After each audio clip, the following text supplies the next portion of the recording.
પાઠ 1 પાઠનું નામ છે રાજપૂત યુગના નવા શાસકો અને રાજ્યો। હા, તો બાળ મિત્રો આપણે આગળ જોયું કે જે પહેલો પાઠ છે તે આપણે સમજી ગયા છે। તેમાં આપણે જોયું તો કે હર્ષવર્ધન પછીનો સમયગાળો, પુલકેશી પછી બીજાનો સમયગાળો, ત્યારબાદ તેના ઉત્તર ભારતના અને દક્ષિણ ભારતના જે અલગ અલગ સ્વતંત્ર રાજ્યો બન્યા તેમના વિશે આપણે માહિતી મેળવી લીધા કે કયા રાજ્યમાં કયો શાસક હતો તેમના વિશે પણ આપણે માહિતી મેળવી લીધા। ત્યારબાદ જે રાજપૂત યુગ છે તેમની જે વાણિજ્ય વ્યાપાર વ્યવસ્થા છે તેના વિશે, નગર વ્યવસ્થા છે તેના વિશે પણ આપણે સમજી ગયા છીએ। તો આજે આપણે તમારા લેખાની અંદર તેમને લગતા પ્રશ્નોના જવાબ લખવાના છે અને સાથે સાથે યાદ પણ રાખવાના છે। તો મિત્રો તમે બધા એક પેન અને લીધો બાજુમાં રાખજો અને વિડિયો જોતા જઈ અને સાથે સાથે તમે મારી સાથે સાથે જ તેમાં તમે પ્રશ્નના જવાબ લખતા જજો અને સાથે સાથે વાંચવાના પણ છે અને આપણે તે પ્રશ્નના જવાબોને યાદ પણ રાખવાના છે। તો ચાલો હવે આપણે જોઈએ। ચાલો વિદ્યાર્થી મિત્રો, આજે આપણે ધોરણ 7 જેમાં પાઠ 1 પાઠનું નામ છે રાજપૂત યુગના નવા શાસકો અને રાજ્યો। તે આપણે પાઠ્યપુસ્તક દ્વારા સમજી ગયા છે આગળ, તો હવે આપણે તેમાં લીખામાં લખવાનું રહેશે। ચલો, તો તેમાં વિદ્યાર્થીનું નામ આપેલું છે જેમાં તમારે તમારું નામ લખવાનું રહેશે, વર્ગ અને રોલ નંબર રહેશે।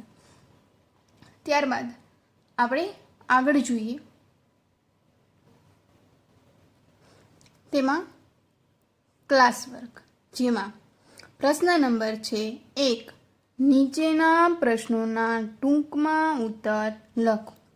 તેમાં પહેલો પ્રશ્ન છે, કયા સમયને મધ્યયુગ કહે છે?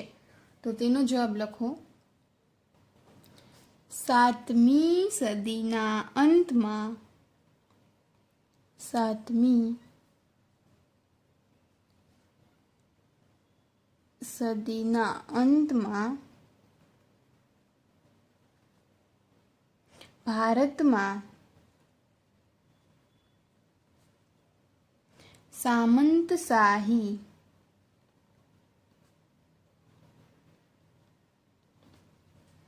શક્તિઓનો ઉદય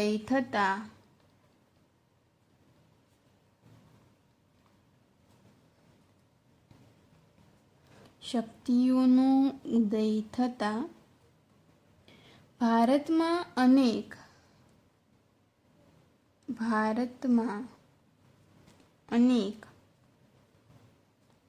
નાના મોટા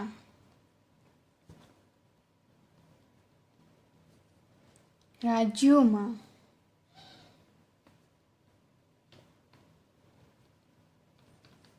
વહેંચાયો।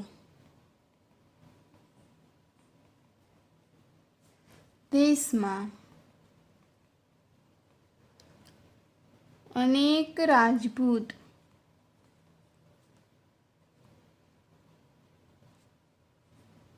રાજવંશોનો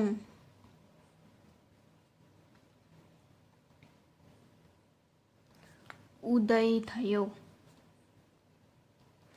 જેને મધ્યયુગ કહે છે।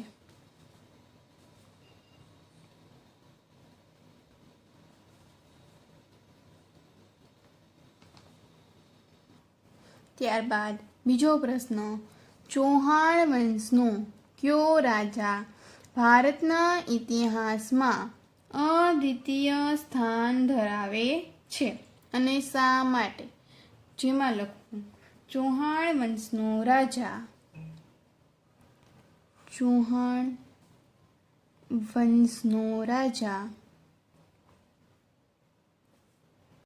પૃથ્વીરાજ ત્રીજો ભારતના ઇતિહાસમાં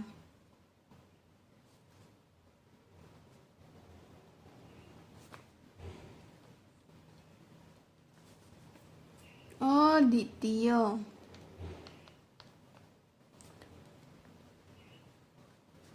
સ્થાન ધરાવે છે.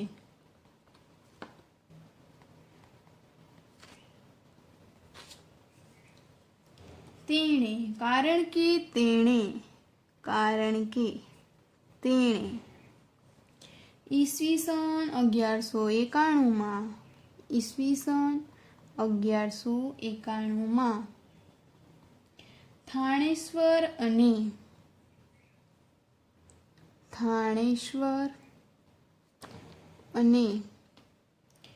કરનાલ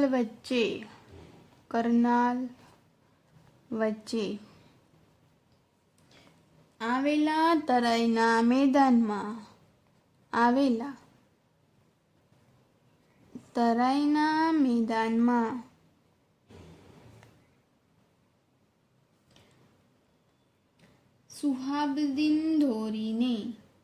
સિહાબુદ્દીન ધોરીને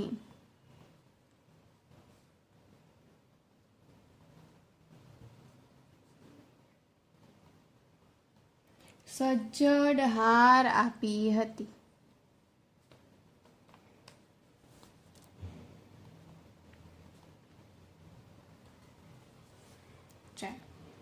ત્યારબાદ પ્રશ્ન 3.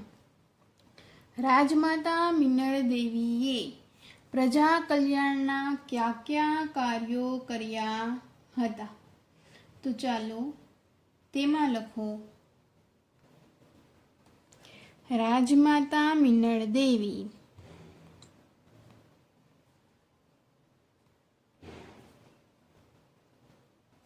પ્રજાવત્સલ હતા.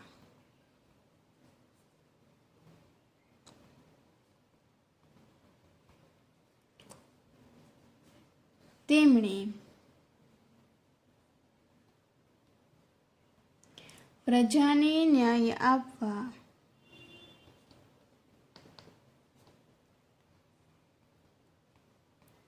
નોંધપાત્ર કામો કર્યા હતા.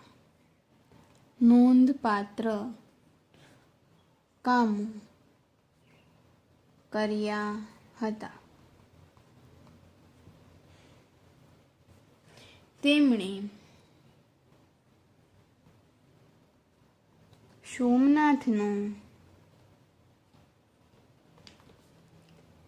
યાત્રાવેરો નાબૂદ કરાવ્યો હતો.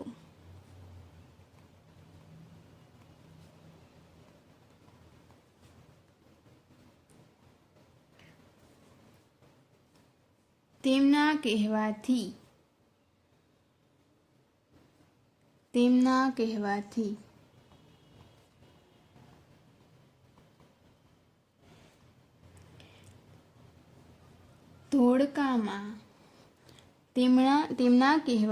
ધોળકામાં માલવ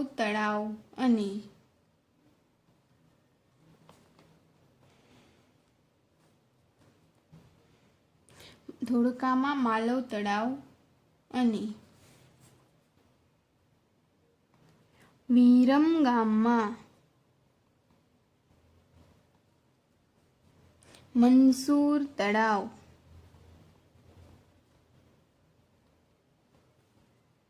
બંધાવ્યા હતા.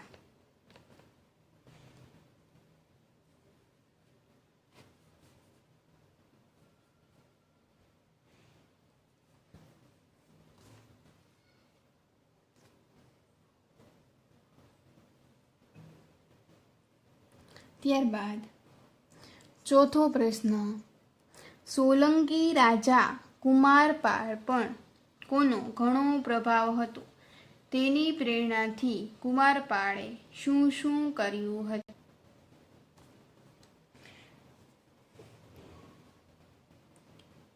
સોલંકી રાજા કુમારપાળ પર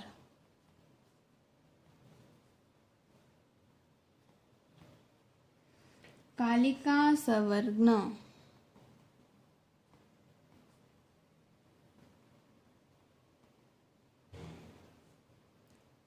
હેમચંદ્રાચાર્યજીનો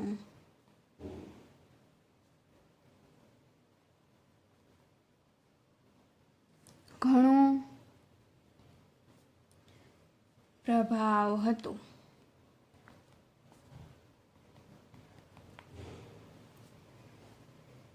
તેની પ્રેરણાથી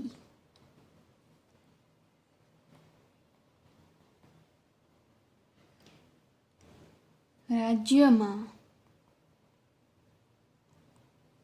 જુગારની રમત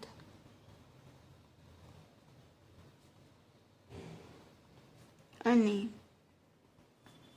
પશુવધ પર પ્રતિબંધ મૂક્યો હતો.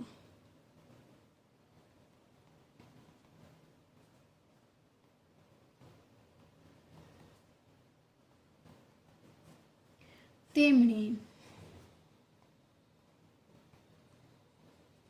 અહિંસાના પાલન માટે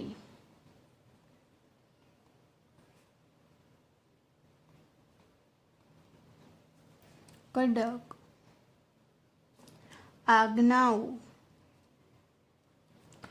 કરી હતી. ત્યારબાદ પાંચમું, વાઘેલાઓ મૂળ કઈ જાતિના હતા? તેઓ વાઘેલા શાથી કહેવાણા. તો તેમાં લખો વાઘેલાઓ મૂળ ચૌલુક્ય જાતિના હતા. સોલંકીઓએ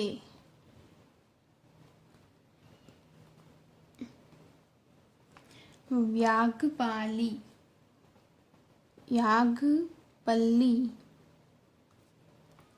ગામ અર્ણરાજને ભેટમાં આપ્યું.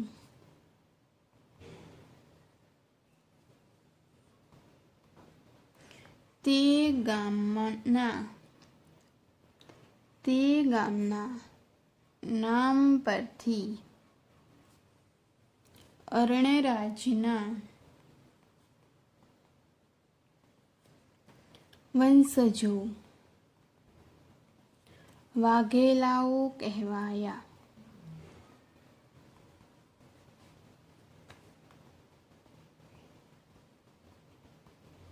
ત્યારબાદ આગળ રાજપૂત યુગના રાજ્યમાં મંત્રીના પ્રકાર ક્યાં હતા? કયા કયા કામો તેમના કાર્ય શા હતા? રાજપૂત યુગના રાજ્યમાં મંત્રીના પ્રકાર કેટલા હતા અને કયા કયા તેમના કાર્યો હતા? રાજપૂત યુગમાં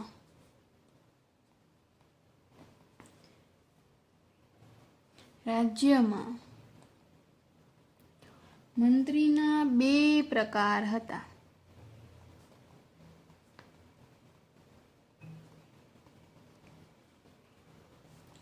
અમાત્ય અને સચિવ. અમાત્યનું કાર્ય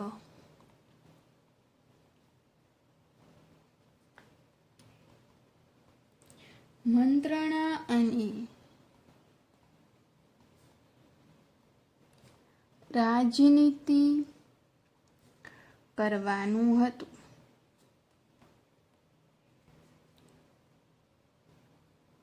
સચિવોનું કાર્ય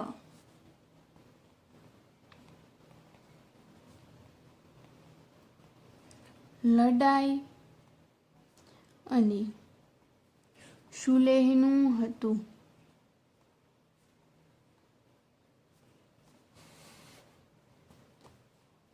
ત્યારબાદ પ્રશ્ન 7, રાજપૂત યુગના રાજ્યો વાણિજ્ય વિભાગની સી કામગીરી કરતો હતો? ચાલો તેમાં લખો રાજપૂત યુગમાં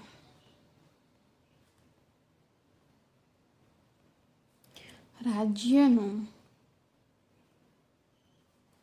વાણિજ્ય વિભાગ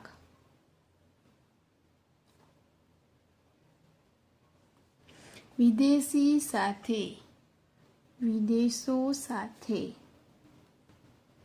વેપાર ઉપરની જકાત વસૂલ કરવાની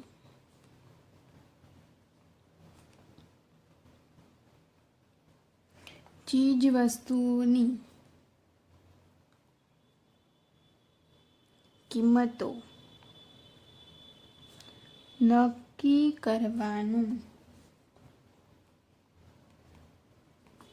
અને લોકોની જીવન જરૂરિયાતની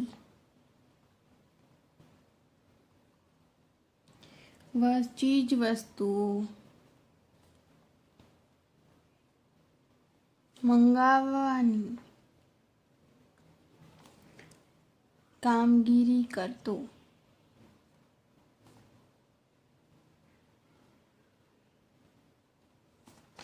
ત્યારબાદ મોહમ્મદ ગઝની ભારત પર ક્યારે અને શા માટે આક્રમણો કર્યા?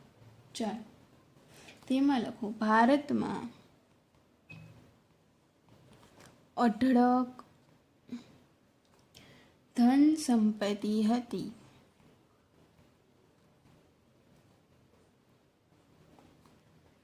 એ સંપત્તિને લૂંટીને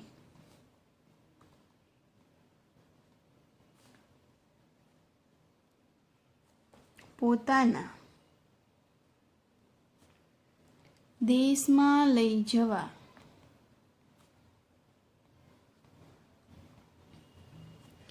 માટે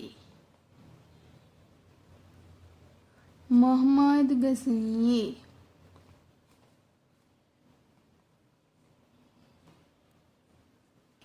ઈસવીસન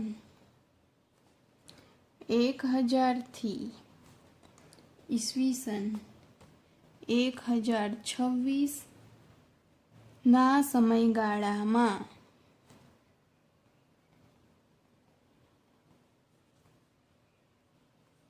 ભારત પર આક્રમણ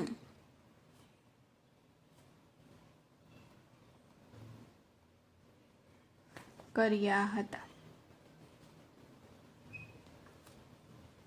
ત્યારબાદ પ્રશ્ન નંબર 2, દરેક વિશે 3 વાક્યો લખો. તેમનો પરિચય તેમાં લખો રાજા ભોજ. તેમાં લખું સૌપ્રથમ ભોજ પરમાર વંશનું સૌથી શ્રેષ્ઠ રાજા હતો. ત્યારબાદ તે ભારતના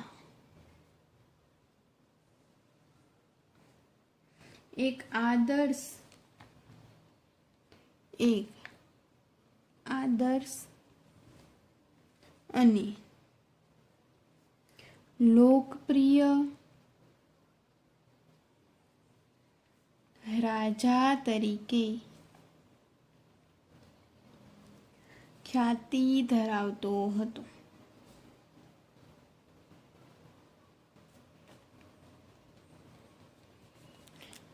ત્યારબાદ રાજા ભોજે ધારાનગરીમાં ઉજ્જૈનીમાં એક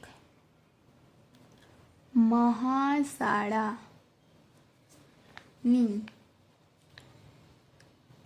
સ્થાપના કરી હતી. ત્યારબાદ રાણી ઉદયમતી. તેમાં લખો ઉદયમતી, સોલંકી, રાજા ભીમદેવ પહેલાની રાણી હતા. ત્યારબાદ તેણે અણહિલવાડ પાટણના લોકોની પાણીની સમસ્યા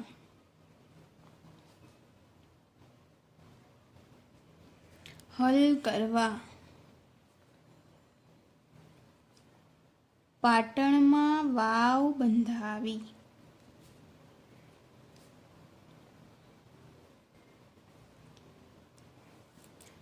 તે રાણીની વાવ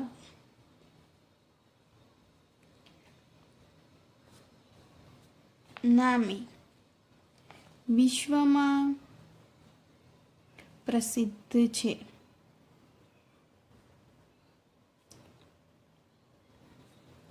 ત્યારબાદ હેમચંદ્રાચાર્ય, તેમાં લખું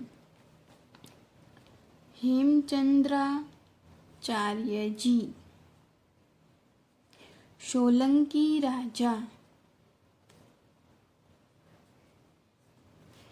સિદ્ધરાજ જયસિંહના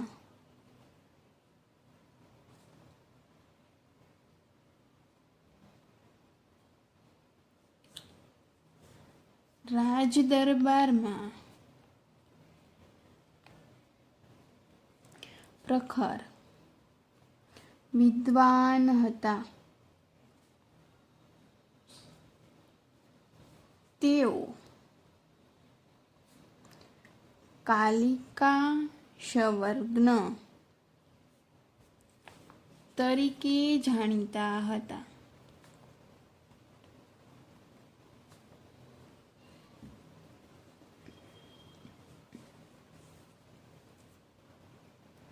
સિદ્ધરાજ જયસિંહે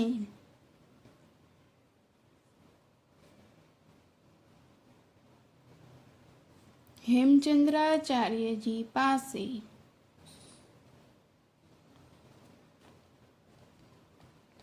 સિદ્ધહેમ શબ્દાનું શાસન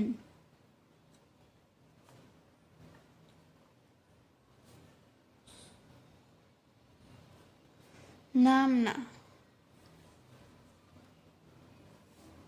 વ્યાકરણના સમૃદ્ધ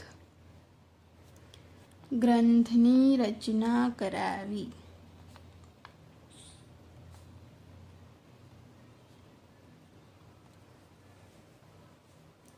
તો બાળકો, આપણે જે 2 પ્રશ્નો લીથામાં પૂર્યા છે તે તમારે પણ મારી સાથે સાથે વ્યવસ્થિત અને સારા અક્ષરે હોમવર્કની અંદર તમારા લીથામાં પૂર્ણ કરવાના રહેશે.